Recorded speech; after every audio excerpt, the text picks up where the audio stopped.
So, still doing the product property, now we're doing it with variables. This one's really easy.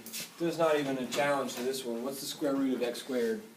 1 or x. X, right? And the reason is we can use the same logic we used on the last problems. I know that x squared equals x times x. So I factored it out, right? Just like we were factoring out the other things.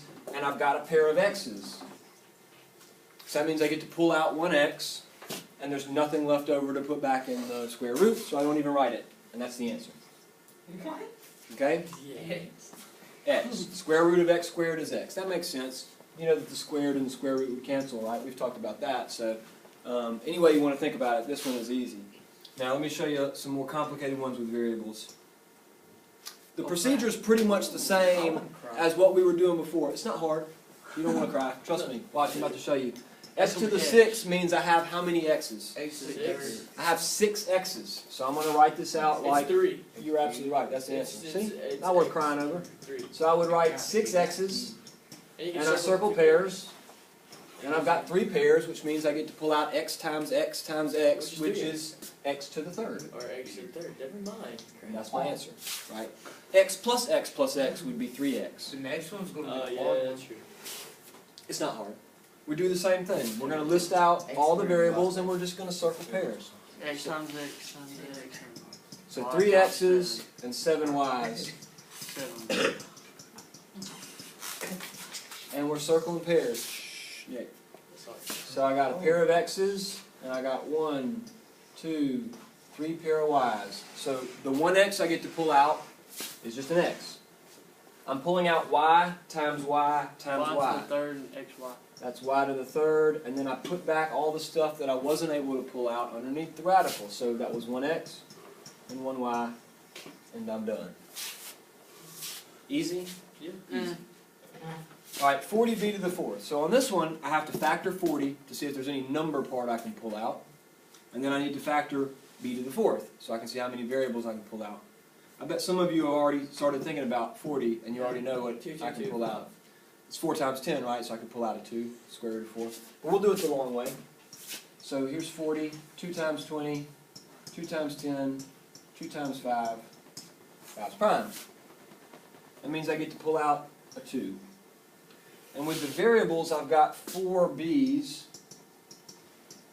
So I get to pull out 2 b's. Wait. Is it 4b squared with 5 and So I only get to pull out 1 2 for this set of 2's, right? So it's actually going to be 2b squared. Never mind. My bad. That's good. And what goes back on the inside? 10. 2 times 5 is 10. There we go. So the variable is going to be outside now? So what? The variable will be outside? It depends. Like this one, I ended up with some outside and some inside, right? So you'll notice, when I have an even exponent like this, no variables ended up inside the square root left over. When I have odd exponents, some came out, some stayed inside. On this one, I had an even exponent.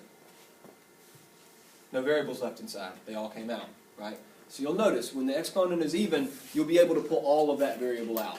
If the exponent is odd, some of it's going to be left over on the inside. What about 2 evens and 1? So on this one, you can tell, I'm going to have an x left inside and a z left inside, but the y's, they're all coming out. So let's work this one. 72. I need to factor 72. What's the smallest number that goes into 72? It's even. What's the smallest number that goes into 72? 2. And it goes in 36 times.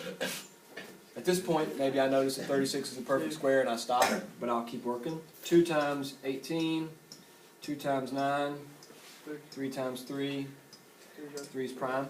So I got 1 pair of 2's and 1 pair of 3's that I get to pull out.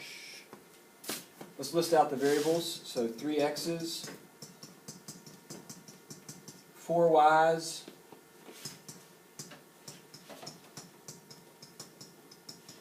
5 z's. So that's 1 pair of x's with an x left over, just like I said. 2 pairs of Y's. 2 pairs of y's with no y's left over, and I said that was going to happen. 2 pairs of Z's and 1 Z left over. 2 pairs of z's with 1 left over. So I get to pull out 2 times 3, We got a lot to pull out. which is 6. I get to pull out 1x, And 2 y's, which means Y y for a second. squared, and Z 2 squared. z's, which is z squared. and then I have to put back the leftovers, which is a 2, 2xz. an x, and a z. For this type of problem, that's as hard as you will ever get from me. Right? It will never be more complicated than this. And in fact, there's none on the homework that are even this complicated. So, there's no the fraction product for property this? should be real easy, as long as you can factor. I did that in my head. Good. It's great. Are there questions about any of these before I have a little activity for you to do? Yes. Is there going to be fractions for this? Shortly. Yes. There will be. I said John. Any other questions? Okay, I'll stop this. Can I be dismissed?